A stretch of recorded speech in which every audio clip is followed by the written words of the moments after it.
Hey, what's up everybody? Welcome back to the channel. This is Broku. Today's video I'm discussing another Black Clover theory, and yes, I'm bringing up Norse mythology once again. Now remember, I've done several Norse mythology theories when it comes to Black Clover, and one of my more recent ones about William and his World Trade magic being connected to Yggdrasil, and that being connected to bring in demons or devils into the realm. Well, that one ended up being pretty much 100% correct. So there are merit to my theories. Now, I will admit that this one is a bit lesser and a lot more just crackpot theory, but still something interesting to talk about nonetheless. So this theory has to do with the Bifrost being included in the Black Clover world. So we're going to talk about that in this video.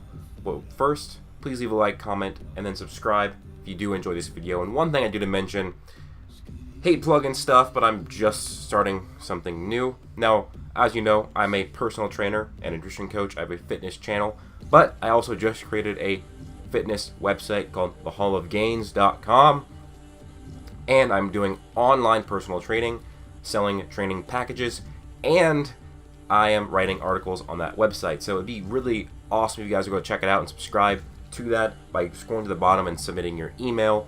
Now, I am selling these training packages called Become Over a 9,000 Power Level, Become a Super Saiyan, and Become a Super Saiyan God. Now these are a 4-week, a 12-week, and a 24-week program that'll give you a lot of great training programs to get you in good shape. Most of that training is stuff I did to lose 100+ pounds of fat and put on muscle and get stronger at the same time.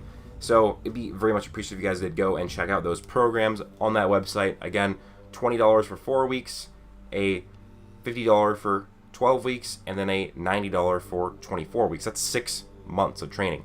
Also, guys, I'm offering being an online personal trainer, and that is going to cost $160 a month or $40 a week, guys. That's a cup of coffee a day. Now, when it comes to how much it costs in real life for a personal trainer, it's really expensive. If you got a normal personal trainer in my area, and I'm not in an incredibly wealthy area, 3 sessions in 1 week will cost you $240. That's 3 sessions in 1 week, whereas you'll be getting multiple sessions per week for a month for a cheaper price, and you're going to get more. Not only going to correct your exercise technique online, you can call, text, email me for advice. I'll give you diet advice, which is not generally included in normal personal training. I'll give you recipes, which again is not generally included. So that is a fairly good price. And guys, I can change your life. I've changed my life when it comes to diet and training. I can help you change your life. It's just one step away.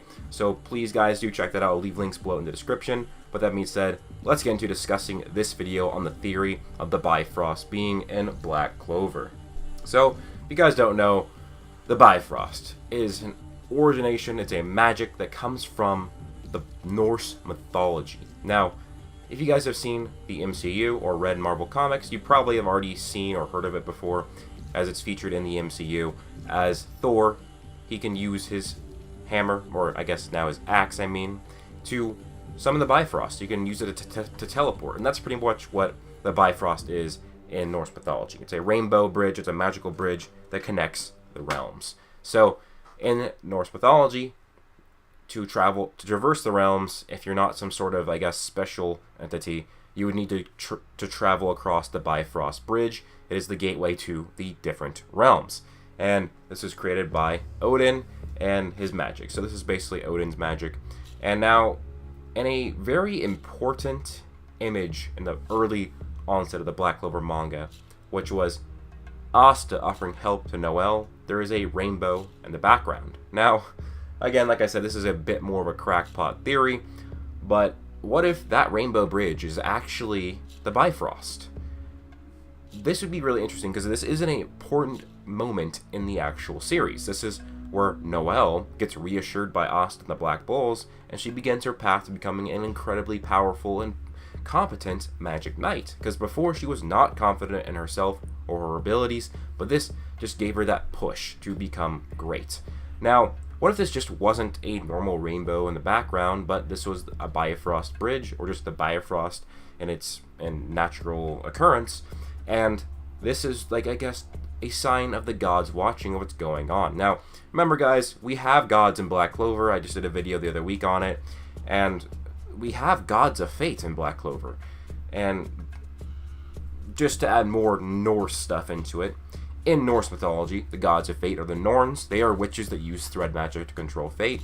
What does that sound like? Sounds like Vanessa. Is Vanessa a Norn? Is she part Norn?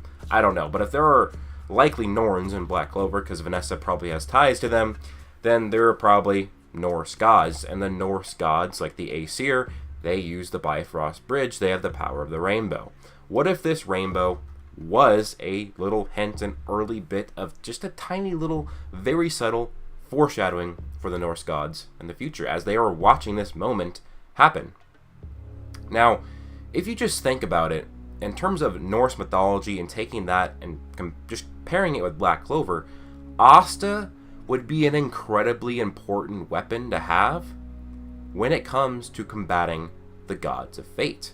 And if that is the Norns, Odin would really want Asta, and he would probably want Asta to go about his journey, maybe become the Wizard King, and then when he would want this very powerful Asta at the end of the series to help him fight the Norns. Now, why would Odin want to fight the Norns? Now, while Odin does have his own variation of fate manipulation magic in the Norse mythology, it's called cedar magic, the Norns are just way better. In fact, the Norns are, I guess, in a way, stronger, more powerful than Odin and the other gods, because they control fate. Odin, he can't control his fate. No matter what, he is going to die on Ragnarok by getting eaten by Fenrir. Now, this would actually be something that I think would be pretty cool. Maybe he teams up with Asta, and thus the Black Bulls, and thus, if Sharmi's wolf is Fenrir, he'd be teaming up with Fenrir to fight the Norse gods, or not the Norse gods, the Norns, the gods of fate. Now, this would be very interesting because if Asta's anti-magic is really that potent, maybe he could actually negate fate. And his whole arc, there's basically his entire character, is going against fate. Vanessa said that the gods of fate gave him no magic because he'd be too strong if he did have magic, but they gave him anti-magic, maybe without even knowing that he would one day come and kill them anyways, because anti-magic will negate fate. Maybe once he's become a much more potent user of it. Asta, like I said, so this whole thing going against fate, so it'd be a crazy way to bring in the Norse gods like Odin, so that he could team up with Asta and fight the gods of fate, the Norns, and that could be a crazy final villain that's actually been built up since the very beginning, because the whole thing is the concept of fate. Asta was fated for nothingness, and Juno was fated for glory. So this would be great that Asta would actually get to conquer his overall villain from the very beginning, and that's fate. His fate gave him no magic, a rough life, a peasant. He's had to work incredibly hard. Now, while that is a bad thing, but that has forged him to a incredibly great person with he's a very competent magic knight. So in a sense, while fate did look down on him, it did turn him into a very, very great character, a great person. So there are just great themes that could go with this. Like, one of the things in Norse mythology and one of the tales of the sagas is the binding of Fenrir. Basically, Odin would find out one day that Fenrir would one day eat him and kill him, and that would be his death, and he couldn't prevent it. So what did he do? He did the binding of Fenrir. Now, the thing is that at the time, Odin and Loki were blood brothers through blood ritual, and Fenrir was Loki's son. So that he actually had a good relationship with Loki and Fenrir at the time, but because of his fear and him knowing that he probably couldn't stop Fenrir, he's like, oh, well, I'm going to bind Fenrir so that he can't kill me. But Fenrir just grew stronger and stronger each day, and then on Ragnarok, he breaks those binds and he eats Odin.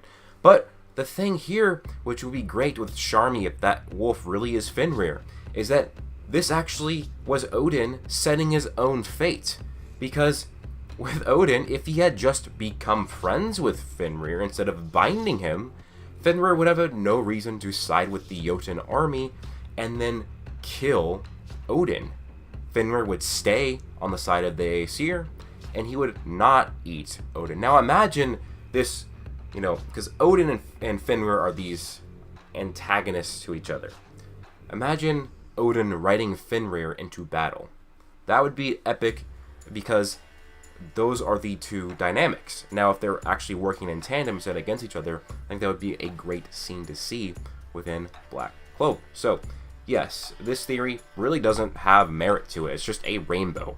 But with all the other subtle hints that Tabata has shown, like what's recently coming out in the Black Clover chapter of Ultimate Magic that Licht used, and now that's a very special technique that the elves use, and then those elves that, you know, everybody was saying those kids weren't elves, and I was one of the first people, I think, to say that, no, those kids are elves, and why are they there? Well, turns out that they are descendants of Licht and Tetia. So that's a very subtle, that was one panel, right?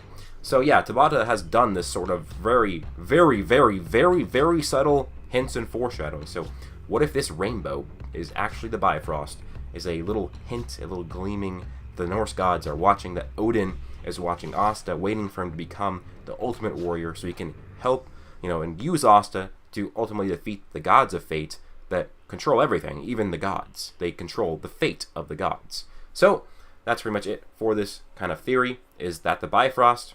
Who really knows? Honestly, it probably is, but I'm just going to say it's probably not the Bifrost, but that'd be really cool if it was. Let me know your guys' thoughts down below. Don't forget to check out my Instagram for personal training called the Hall of Gains. I'll be linked below. Check out my website to get online personal training. Change your life for the rest of your life.